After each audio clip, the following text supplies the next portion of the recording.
Brett McKay here, and welcome to another edition of the Art of Manliness podcast. Millions of young adults know what it's like to graduate from college with student debt. For some, it's a frustrating annoyance. For others, it's a worry-inducing burden. For Ken Ilgunas, it was a dragon in need of slaying and a pathway to adventure. Ken is the author of Walden on Wheels, On the Open Road from Debt to Freedom. And today on the show, he shares a story of how his quest to erase his debt led him to the Arctic Circle and through the peaks and valleys of living a totally unshackled life.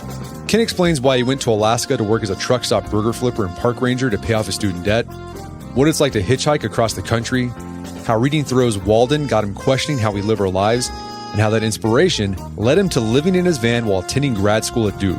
Along the way, Ken shares his meditations on nonconformity, engaging in romantic pursuits, and the benefits of both deinstitutionalizing and reinstitutionalizing your life. After the show's over, check out our show notes at aom.is/Walden on Wheels.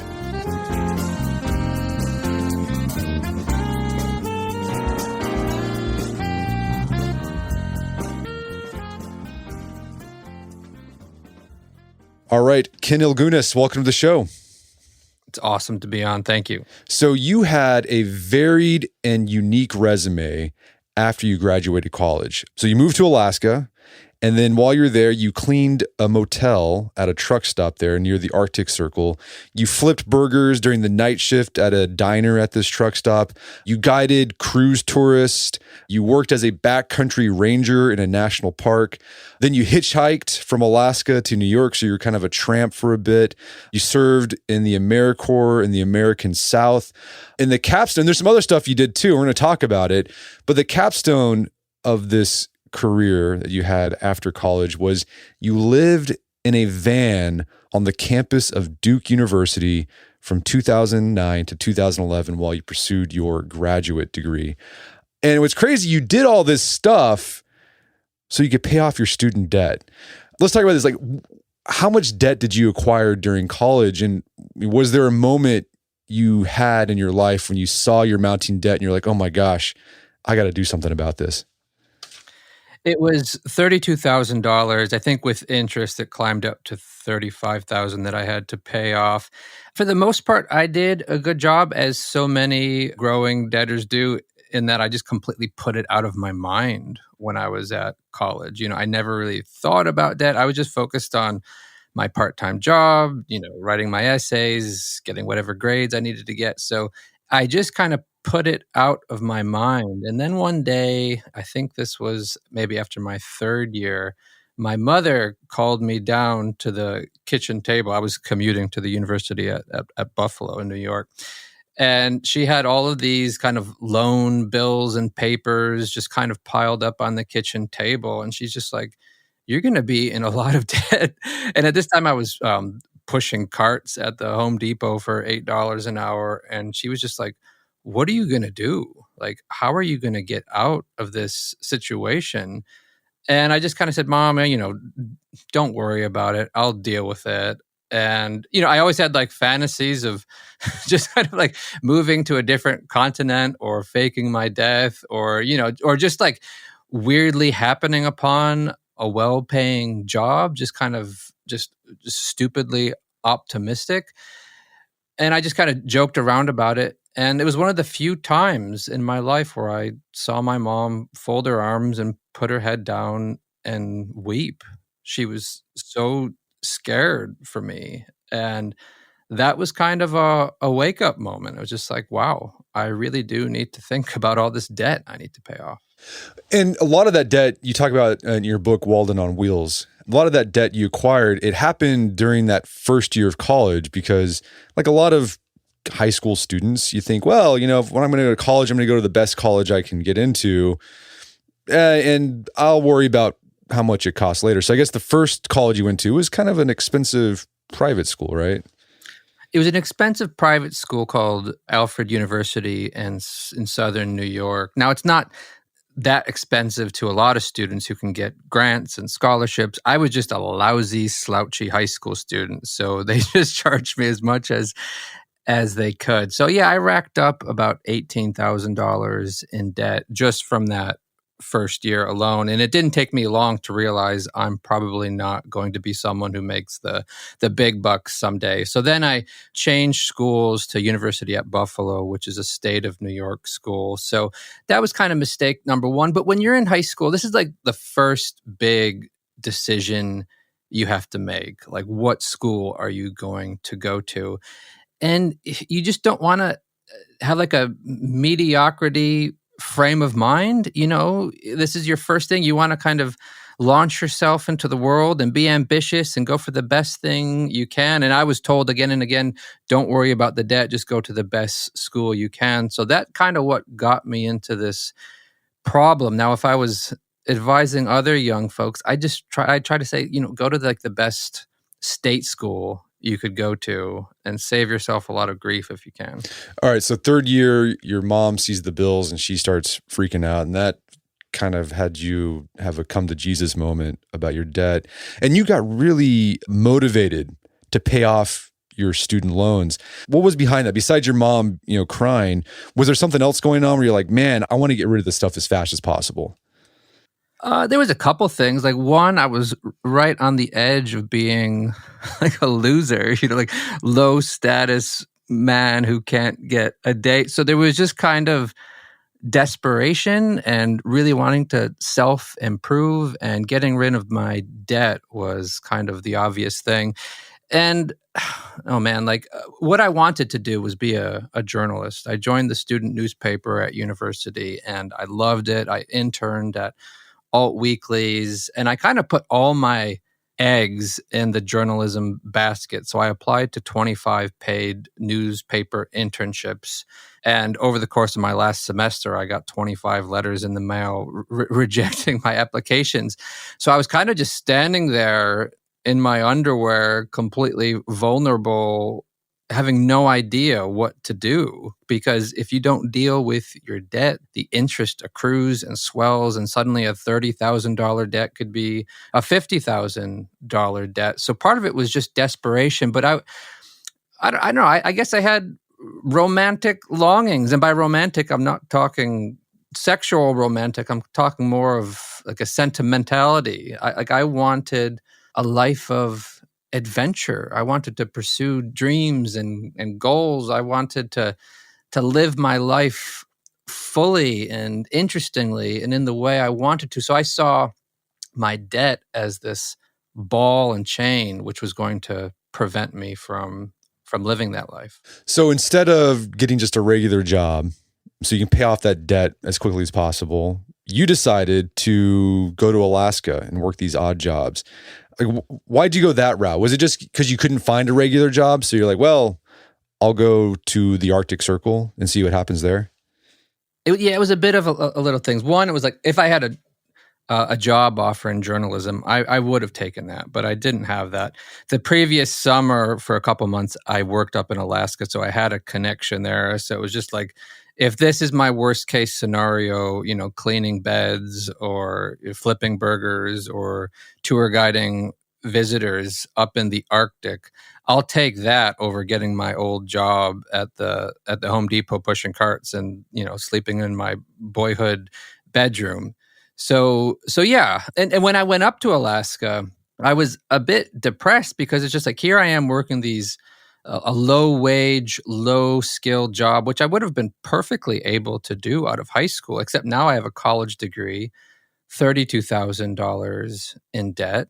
This is not an idealistic career. I don't feel like I'm launching myself towards anything meaningful. So I was just kind of like, I'm just stuck in this purgatory, and I could be here for who knows, like 10 years, working jobs for low pay. But what I quickly realized was I accidentally landed myself in an almost ideal situation to pay off my student debt. And that's because a lot of these jobs up in Alaska and out west, they provide room and board, meaning, your rent and your food. So when I was living up there, I had no cost. I had no health insurance. I didn't have to pay for my food. There was no cell phone service. I didn't need a car. I had literally no bills at all except for my student debt. So I just decided I'm just going to put everything I can towards my student debt, making $9 an hour. And working a full year, you don't make much working $9 an hour. I think I accumulated $18,000, which to a lot of your listeners will sound pathetic. It's like, oh, you worked year round, you made $18,000. But guess what? I saved $18,000. Now, working kind of a normal job in a normal American town, how much do you need to make to save $18,000? I calculate about $50,000 to $60,000 living a normal American lifestyle. Then you can save 18,000. I did that working up in the Arctic, and that would be really helpful when it came to paying off my debt. Yeah, you in this book, Walden on Wheels, you do a compare contrast between you and your friends. You have a really good friend from high school who was having the same problems, had a lot of debt, couldn't find a job after graduating college. And while he was doing the job search, you were up in Alaska in the Arctic making $9 an hour, but you were paying down your debt. And this guy's debt was just constantly accruing. Yeah, he graduated with something like, he thought it was 58,000, and then one day he got a letter in the mail and they're like, oh, it's actually 8,000 more. So yeah, it was something like, I don't know, $65,000 in debt. What he wanted was control. He wanted kind of a stable situation, a decent job where he could begin kind of chipping away at that debt. What I wanted was urgency. I wanted to pay off my debt as fast as humanly possible. And I was a little crazy about it. I call it practical insanity.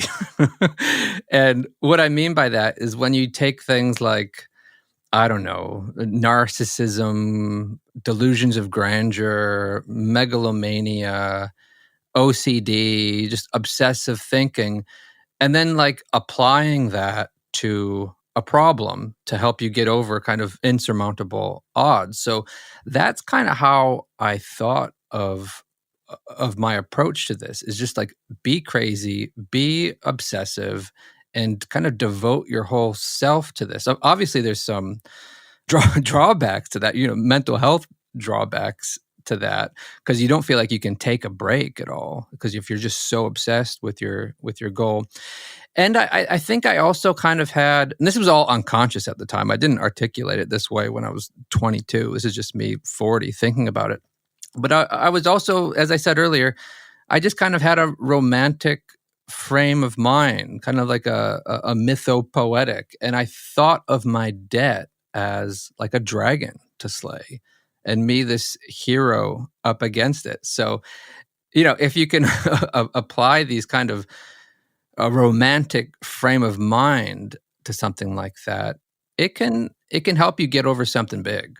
Well, speaking of this romantic frame of mind, did you go to Alaska also? Was this also, there's some kind of Jack London romanticism going on? You're thinking, I'm this kid from the suburbs who hasn't tested himself, and I'm going to go to the wilds, the great north, to see if I can withstand it. Was that going on too? I was always drawn to Alaska. I begin my book, Walden on Wheels, with, I dreamt of grizzly bears, because I had these chronic dreams of grizzly bears. These grizzly bears would be just munching grass in my Western New York suburb. And I remember in my dreams, I'd just be in awe of these, big brown towers of fat and fur. And I was just like, why am I dreaming about grizzly bears? And I remember one day I looked at an atlas and I saw Alaska, and it was just like I was drawn straight to that place. And I don't know why exactly. Looking back, I think it was because I'd been such a suburbanite growing up. I grew up just outside of Buffalo, New York, Niagara Falls, New York, around these boneyard, deindustrialized cities where there's kind of endless cookie cutter suburbs, just landfills. 4 miles from my home was Love Canal, the site of this 1970s environmental disaster. And I just saw people around me. It was almost like the people living around me, they weren't living a life that kind of accommodated normal human instincts. They were going to these 9 to 5 jobs they hated, paying bills for the rest of their life, cramming vacations in tiny 2-week windows. And it just seemed crazy to me. And I think I wanted an escape. And again, this was all kind of unconscious. And I think there was something in my subconscious saying, you need to get out of here. You need to go to somewhere completely wild, and then maybe you'll kind of escape this surreality of the suburbs. And I'm happy I listened to that inner voice. So you were in Alaska, you did a bunch of different stuff at this truck stop. What was life like working at this truck stop in Alaska? Like, what kind of people were you interacting with? Kind of give us a day in the life of, I mean, you're pretty close. I mean, you're like in the Arctic Circle, right? Yeah, I was 60 miles north of the Arctic Circle. This was about 250 miles north of Fairbanks. So the nearest store, stoplight, movie theater, whatever was 250 miles away. And I'm right in the middle of the Brooks mountain range, which if any of the listeners haven't seen it, try to go up to the Brooks range someday, because it's one of the most amazing, wildest landscapes left on Earth. It's this 800-mile east to west mountain chain full of grizzly bears and moose and herds of caribou and wolves. And yeah, so the population of there was 32, not 32,000, 32 people. And half of it, I'd say, were kind of debt-ridden college students, and the other half were just kind of working class folks who did this for a living, kind of bounced around from camp to camp. So there was a good mix of people. And I just found myself working alongside and living alongside truckers, pipeline workers, carpenters, a lot of weirdos. I mean, if you're going to go 60 miles north of the Arctic Circle, you're going to be a bit different. So I remember I lived in a dormitory, and on one side of me was this young man from Utah who was just high all day long. And this was a big step up from him. He worked at a porn shop where he had to clean out booths every day. And then the other side of me was this half white, half Vietnamese guy who was a schizophrenic. And I'd constantly hear him talking to himself. And every day he would bust open his doors and he'd have 2 invisible machine guns on his arms, and he'd start to shoot people with this invisible machine gun. And it was very kind of interesting from a sociological and anthropological perspective to, rub elbows with people who were normally outside of my bubble. And it was that way for a few years up there. And there was one guy in this town, we can call it a town. It's Coldfoot, right? It's the name of this place. Yeah. Mm-hmm. There's this guy who would later serve as the inspiration for your van dwelling phase of your life, which we're going to talk about. Tell us about this guy. Well, there was actually 2 older gentlemen who really inspired me. The first was this guy named Jack, and he lived in a town 12 miles north, this semi-subsistence village called Wiseman, which had like 15 people living in it. And he hunted for a living. He fished, he trapped, he grew his own vegetables. This was the most northern vegetable patch in North America, to my knowledge.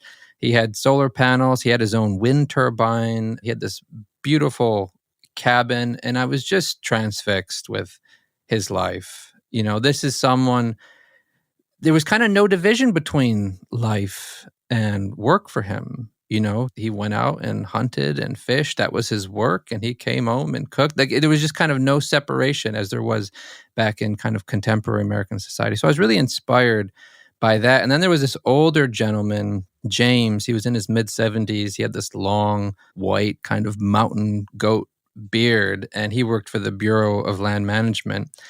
And he lived in his 1980 Chevy Suburban truck, this yellow truck. And he did that for 6 years in the Arctic.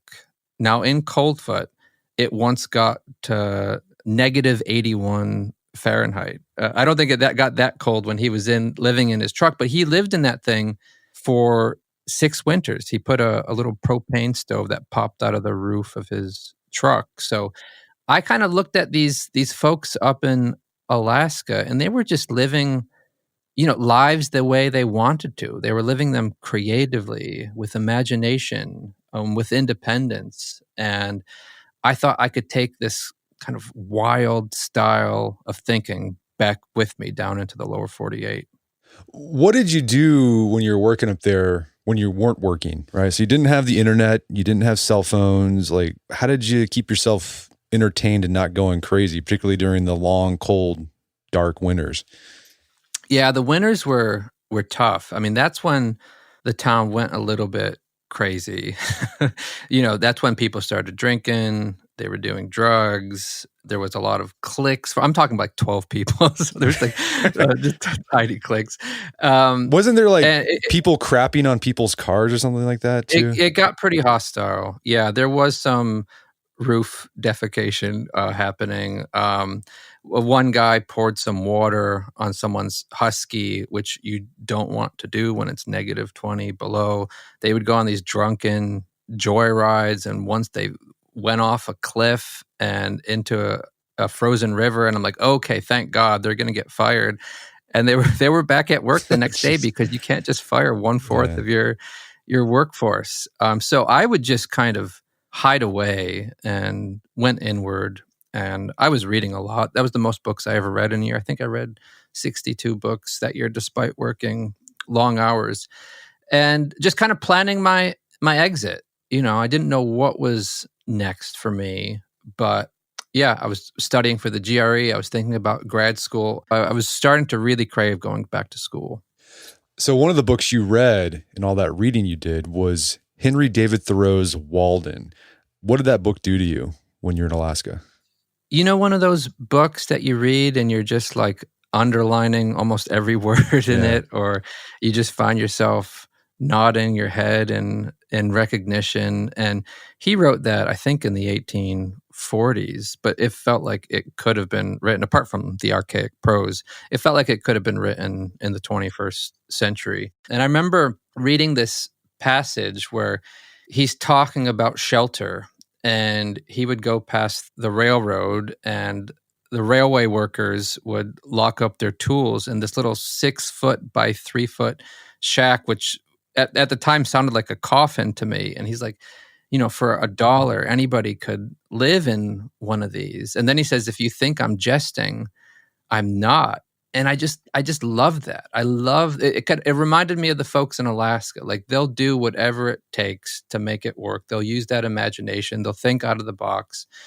And I admired Thoreau for just being kind of like an artist of life. He thought very deliberately. He wanted to craft his life in a very specific way, the same way an artist, very meticulously put something onto her canvas.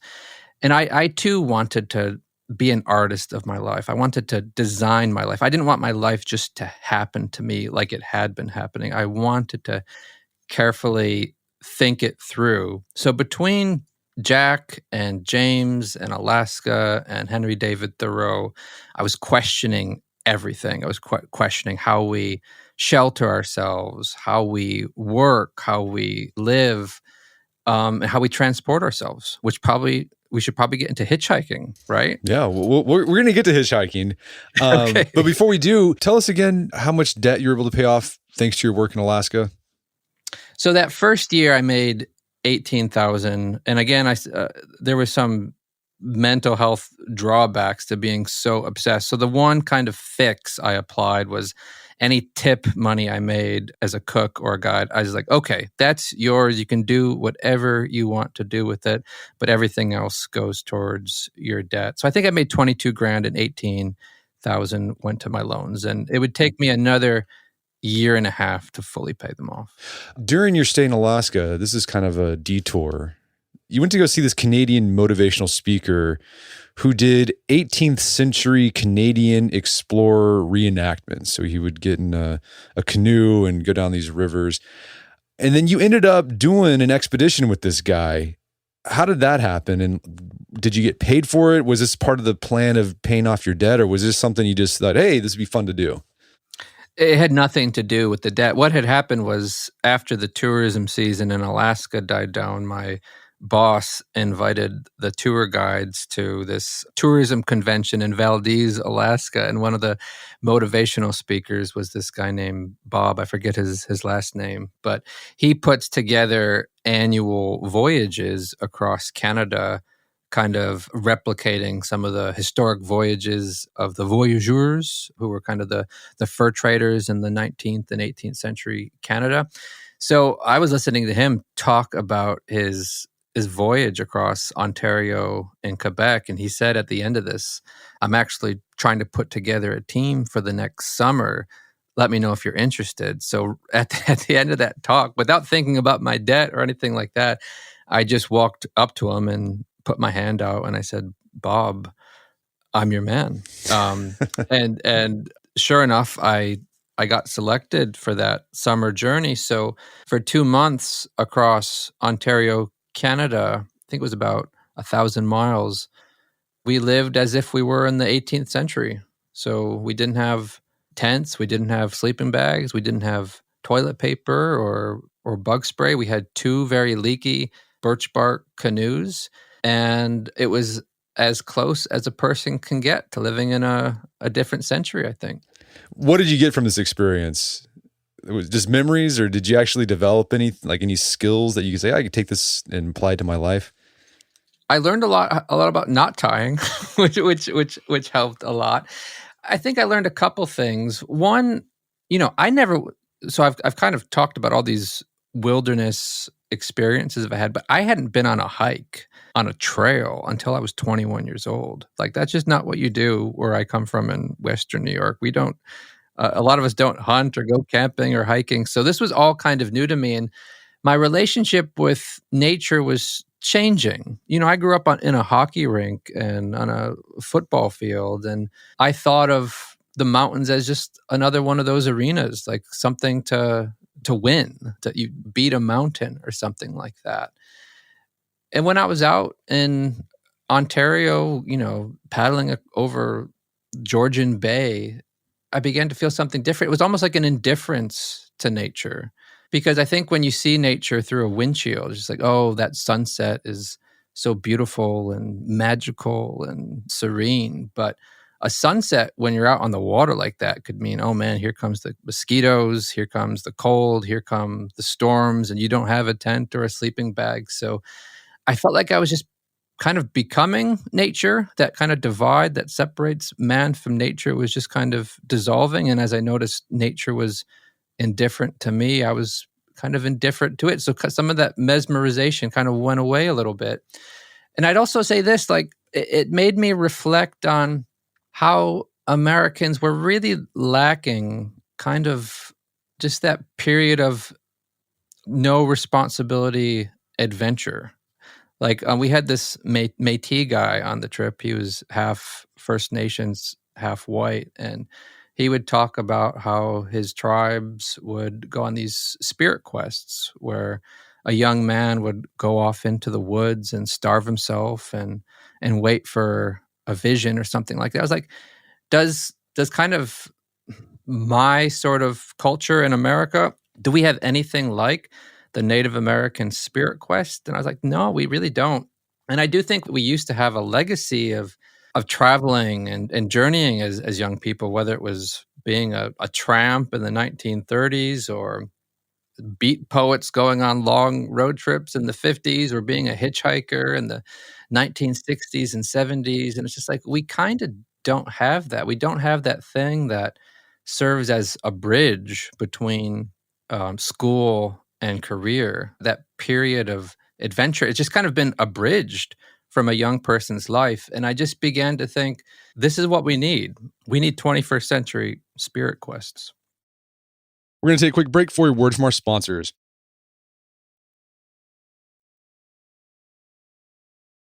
And now back to the show. Before you did this Canadian reenactment expedition, you had to get back home to New York because Ontario is close to New York. In order to save money, you decided to hitchhike. And, hitchhiking, it used to be a thing in America, but it's not anymore. First off, what do you know about hitchhiking culture? Do we know why hitchhiking went away? I mean, we can take a few guesses. One, I'd say the crime rate in the 1980s up to the mid-90s was pretty bad, and maybe that's when hitchhiking culture really started to die down. Hitchhiking being represented in movies and whatnot, the hitchhiker was always, the homicidal maniac. That didn't help at all. And I think Americans, we were just kind of undergoing this period of reduced social capital and public trust and just general fearfulness and paranoia. So I think that's why we kind of stopped. But there are pockets in America where it's still commonly done and not too hard. Like, I think if you're in the thru hiking community around a big thru hiking trail, the locals there see someone with a backpack and they know it's just kind of normal and they'll pick you up and whatever. Alaska, Yukon territories, British Columbia, Washington State, some of these Western places, it's still somewhat easy and practiced a little bit. But yeah, like where I grew up in Western New York, I never once saw a hitchhiker. So it's just kind of more common in some places than others. What did you learn about people being a tramp for thousands of miles? It was terrific. I mean, I would have to wait on the side of the road, I'd say on average 30 minutes to 2 hours. I kept some calculations for a while. So you'd have to be on the side of the road for a while. But when you get picked up, you get the feeling of like a Christmas morning. It's just like, oh, thank goodness, I finally got picked up. And then you have a few seconds to determine, is this guy going to kill me or not? So you have to have a quick conversation to determine how sketchy they are. And I'd say I turned down less than half a dozen rides, and I've accumulated probably 10,000 miles of hitchhiking across North America. So very, very rarely would I turn down a ride. But it was a great time it's like the ideal travel experience. Because think about any other way we travel, whether it's cycling or on bus or train or planes. Like, when we get on a plane and travel 5,000 miles, we usually have some earbuds in and watching a movie. We're not talking to people. We're not experiencing the culture. But when you're hitchhiking, you're thrown right into that person's culture. Like, you're going to get to know that person really well. And what I found is after 2 hours of talking with a complete stranger, I'd often hear secrets they probably never told their wife. It was almost like a therapy session. And that's how I paid for my ride, by being a really good, active listener. And yeah, you really get to see all sorts of folks. Like, I don't want to say I grew up in like a complete liberal suburban bubble, but I sort of did. And suddenly I'm getting in the car with ex-cons and people who tell me about their alcohol addictions or their meth addictions, and people who had problems that were very different and far more extreme than the problems I grew up around. So in some ways it was very enlightening, but more than anything, it just made me feel like we do have this wrong-headed and somewhat unfounded view of our country. I think we are overly fearful, overly paranoid. And when you're picked up again and again by complete strangers who don't ask you for money or any favors, you begin to see your country and your culture in a new and much more warm-hearted way. Like, in some ways, hitchhiking really renewed my love for being American. Any advice for people out there who are listening and thinking, I want to hitchhike? Any tips for the road? Well, you probably don't need to listen to me, because one of the funnest parts about it is just learning how to do it on your own. But let me get you started with a few tips. The biggest one is placing yourself in a situation where the driver is probably going less than 30 miles an hour and has a lot of space to pull over. That's the biggest thing. Also, dress for business. You got to dress nice. Wear a nice ball cap, put on a collared shirt, tuck in your shirt into your pants, and just kind of look presentable. Never show any anger or frustration, because sometimes people will go past you and then feel guilty, and then you'll see that same person 5 minutes ago. So don't kick the gravel in the road, or show any frustration because you will be frustrated. There was times when I've just been in pouring rain for 12 hours and you're so angry. It's just like you guys are all heartless. And also take a box of crayons and write a nice sign. Don't use your thumb. Write a nice, colorful sign. That'll make you seem a little bit more family friendly. Gotcha. I think that's awesome. So you did this expedition.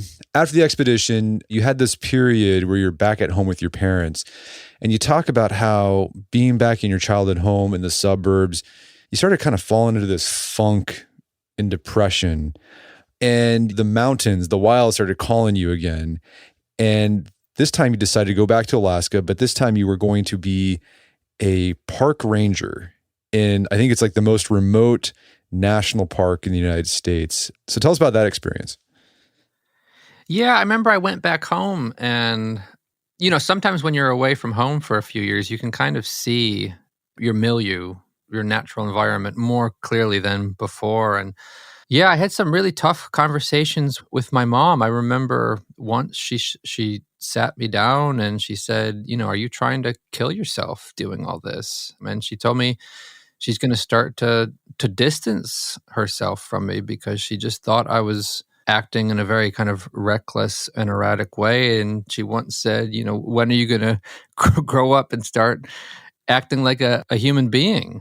And I understood because she was fearful of losing me because I was hitchhiking and all that. But I'd never felt more like a human being. I'd never felt more alive and more charged with life when I was climbing a mountain in the Brooks Range or getting into a car and, hitchhiking across Mississippi or something like that. So I felt this very stark disconnect with the place I grew up and the life I wanted to lead. So I got a job with the National Park Service, which paid a lot more than the wages I was getting working at the truck stop. So this would help put me over my student debt.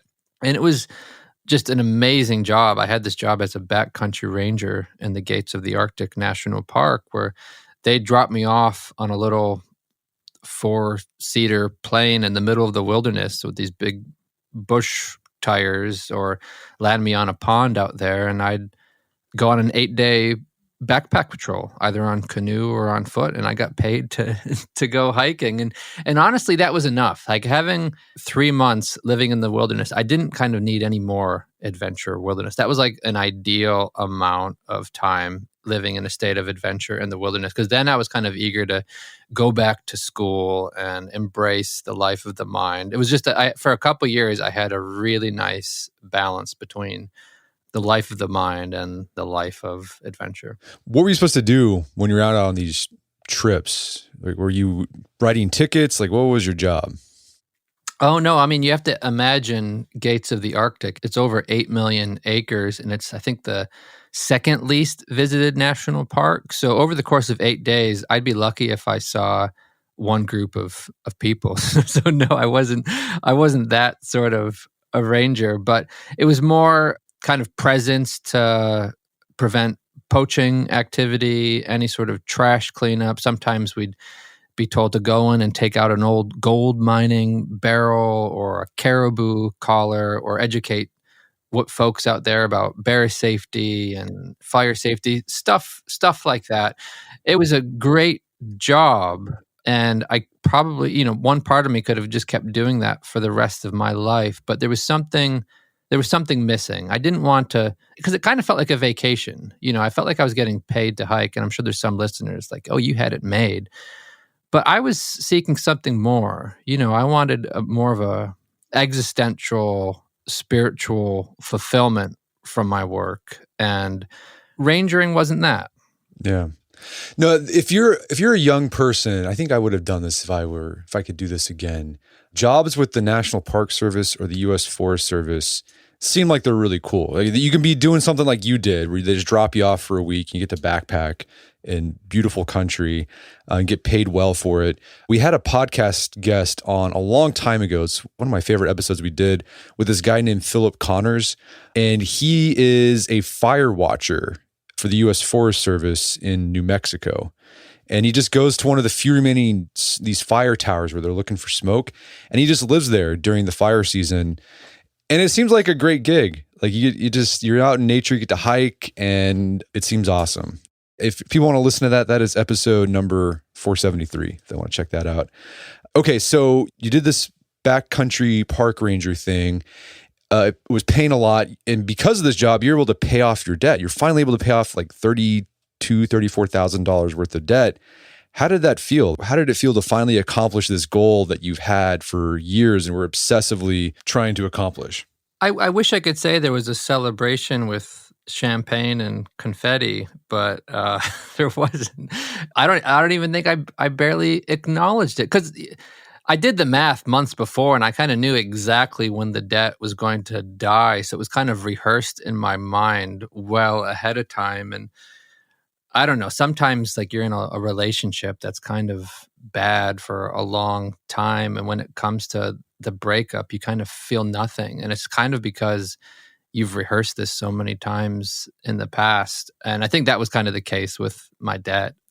Honestly, I missed the debt a little bit because, and that's going to sound crazy, but I just loved having purpose and a goal and something, a dragon to slay. So, with you kind of have to be ready to kind of replace that one sense of purpose with another. And luckily I had something lined up, as we'll get to. I was ready to go to grad school. So yeah, there was no really real sense of relief or celebration. I was just happy it was gone. Yeah, I think that's what happens with most goals that you think a lot about. When you finally get it, you might feel good for like 2 seconds, and then it's like, you're okay. We've got to find the next thing to work on. And so for you, the next thing to work on was you're going to get your graduate degree, and you decided to go to Duke University. But you did not want to go to grad school and take on any more student debt. So to avoid that, you decided to live in a van on the campus of Duke University. So let's talk about just the van you bought. Like, what kind of van did you live in? Was it a creeper van? Like, what were we talking about here? Well, almost all vans are creeper vans. It was a 1994 Ford Econoline. And I should say this is back in 2009. So this was kind of before the whole hashtag van life movement. And I remember as I was thinking about Thoreau living in that like coffin box, I was like, oh, I could do that at Duke University, live in a little coffin or something. But a van made more sense. And I did some research online, and I couldn't find one person who'd done this before on a college campus. So I felt like a pioneer in a way, because again, back in 2009, you were either like homeless or a pervert if you were living in your van. So I'm happy to kind of help change the image away from that. So yeah, I thought if I could buy a cheap van and just live in it year round, then maybe I could avoid expensive apartment payments, and I do all my cooking in the van and not move it around on campus. And the big thing was I had to keep it a secret because I did not want campus security or any students finding out, because I thought if they found out, they're going to spread the news on social media. I'm going to be like the van man on campus, and suddenly I'm going to get kicked out of my parking lot. So stealth and secrecy were the names of the game. Well, and it was technically not against the rules to do this. There wasn't a rule about this, right? There it was kind of vaguely worded, and I think I just kind of purposefully looked the other way. What's that saying? It's better to beg forgiveness than ask permission. And that was kind of a huge approach to almost everything in my mid-20s.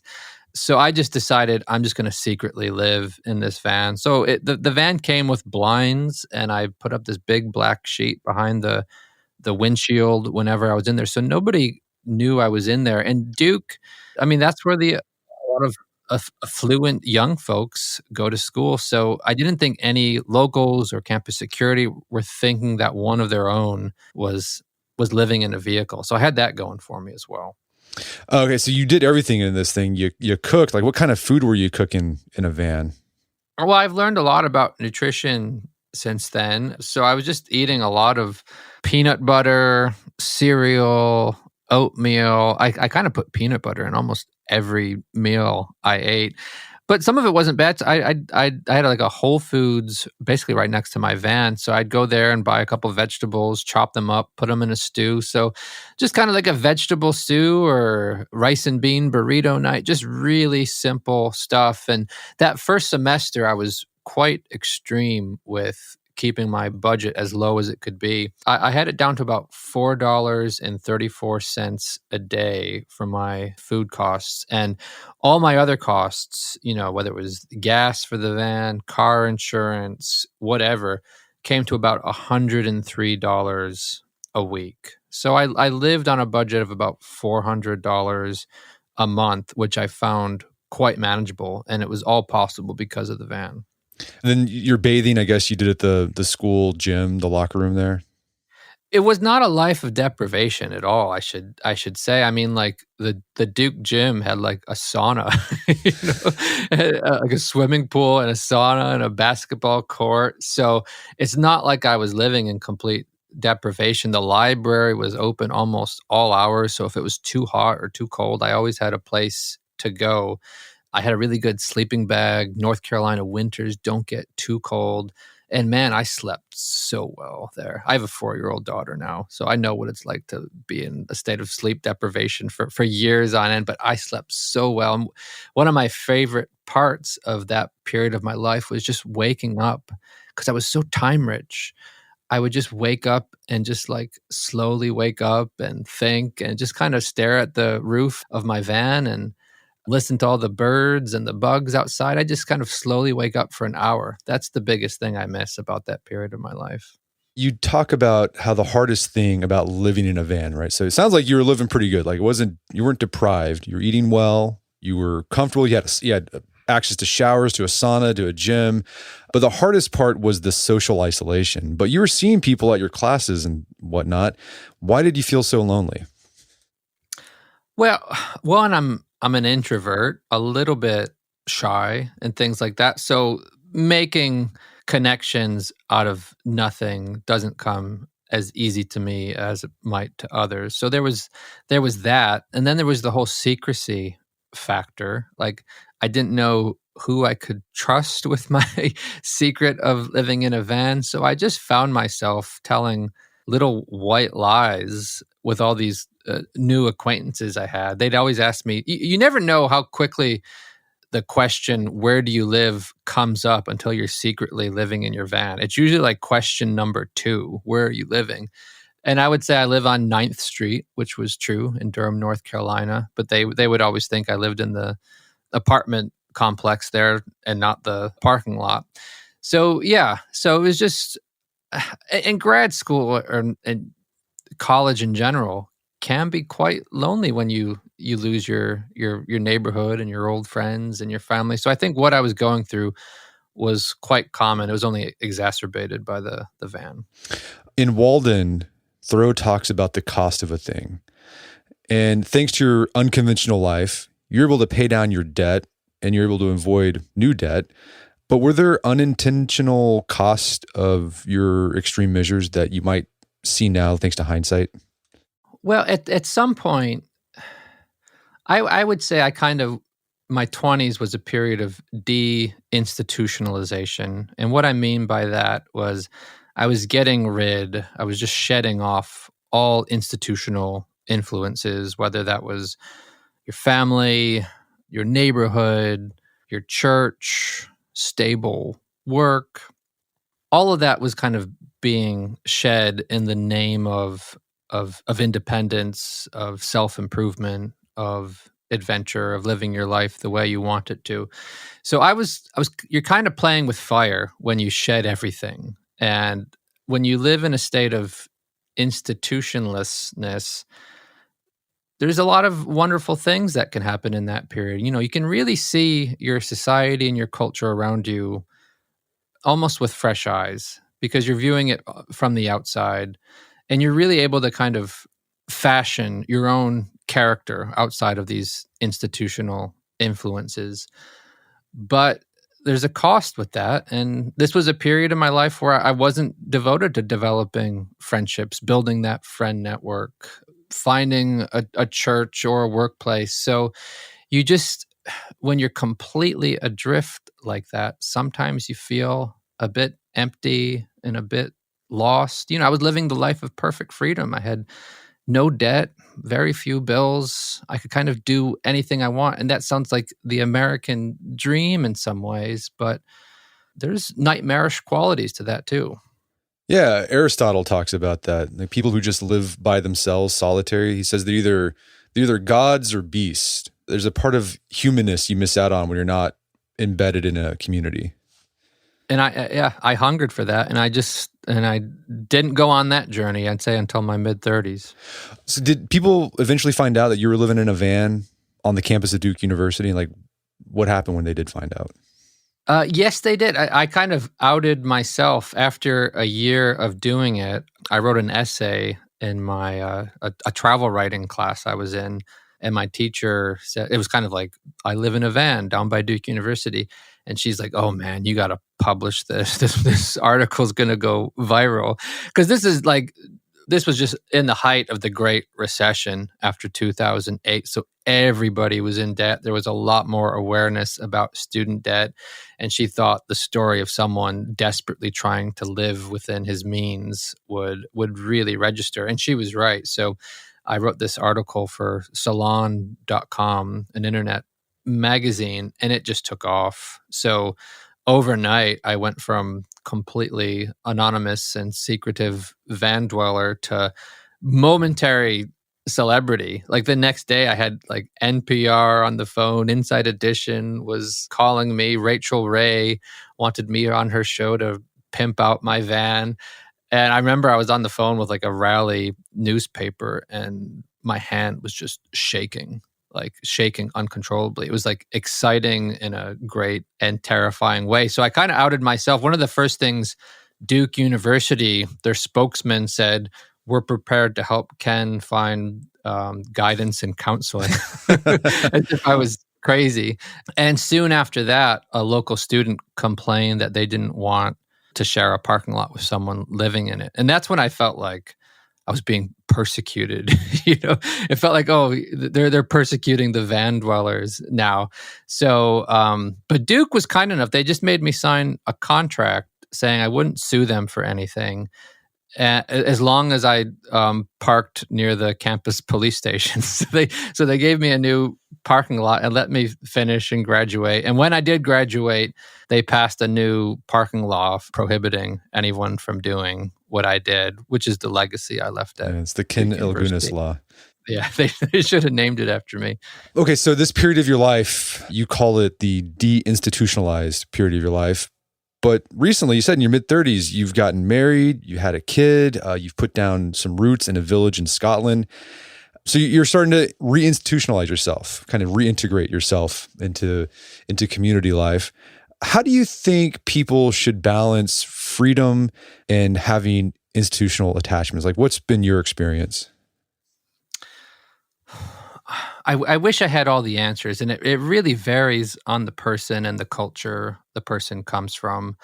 Like, whatever it is about my ethnic background or whatever, I kind of glorify this kind of Thoreau individualistic frame of mind. Whereas, some of my Italian American friends, they're just a lot more connected to their families and don't have those same kind of lonesome longing. So I don't want to say don't do that. But just speaking from my own point of view, I do think it's good to kind of deinstitutionalize and go on that crazy year-long or 2-year-long journey where you're kind of outside. You take a break from all those institutions. And I think it's great to kind of see them anew from the outside and to fashion, your own individuality and character through experiences that no one has ever had. I think that's an education in and of itself. And I would advise not trying to rebuild your institutions as late as I did. I remember I was 34 and I was living in a cabin in Alaska in this park called Lake Clark National Park, and I was surrounded by grizzly bears. I'd see about 30 grizzly bears a day, and I'm just like, what am I doing? Like, I'm living the dream of my 21-year-old self in my mid-30s. Like, I felt like I should have been like dating and trying to find a partner and trying to find a home. And I just keep going back to these really remote, dangerous places in Alaska. So that's when I kind of unconsciously made the decision. It's like, oh, I got to find a home. I got to find a partner. I got to build a family and stuff like that. So that's kind of the journey I've been on. And my journey's not over with. Like, I'm not religious, so I don't have a church. I'm a writer, so I work from home in front of my computer all day. So there's still things I want to do to kind of rebuild the institutions in my life. So maybe have like a rumspringa, like an Amish rumspringa when you're young, have an adventure. And as you get older, start adding attachments back into your life, but don't wait too long. So how are you doing this today? I mean, do you still have that itch to go off to Alaska, go off to the wilds? How are you balancing freedom and roots as a 40-year-old? Well, first of all, I think Rumspringa, that should be like the name of someone's memoir. That's an awesome title for a travel memoir or something. Yeah. I mean, I've got a 4-year-old daughter. I moved into a very shoddy house that needed a lot of work. So I've just kind of been living the domestic existence for a few years. And as my wife has a much more stable job than I was kind of a primary caretaker for my daughter for a couple of years. And there was an extreme sense of loss.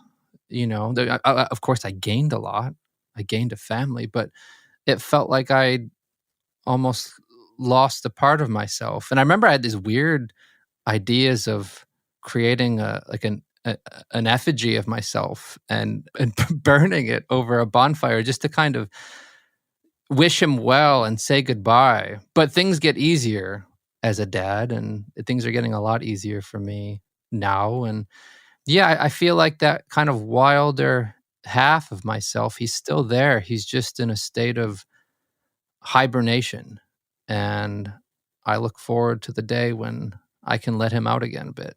Yeah, maybe you'll be like that guy who lived in his Subaru. He's in his 70s and he's living in a Subaru in the northern. That's going to be you when you're 70. That's going to be, my Rumspringa sequel memoir to Walden on Wheels. Exactly. Well, Ken, this has been a great conversation. Where can people go to learn more about the book and your work?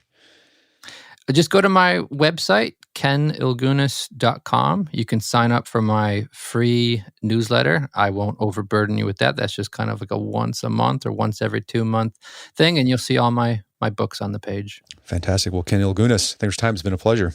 It's been my pleasure. Thanks so much, Brett. My guest today was Ken Ilgunas. He's the author of the book Walden on Wheels. It's available on Amazon.com. You can find more information about his work at his website, kenilgunas.com. Also, check out our show notes at aom.is/Walden on Wheels, where you find links to resources where we delve deeper into this topic.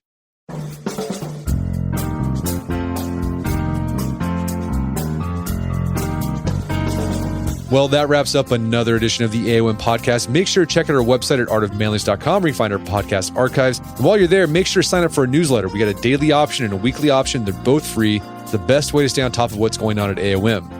And if you haven't done so already, I'd appreciate it if you take 1 minute to give us a review on Apple Podcasts or Spotify. It helps out a lot. And if you've done that already, thank you. Please consider sharing the show with a friend or family member who you think would get something out of it. As always, thank you for the continued support. Until next time, it's Brett McKay, reminding you to listen to the AOM podcast, but put what you've heard into action.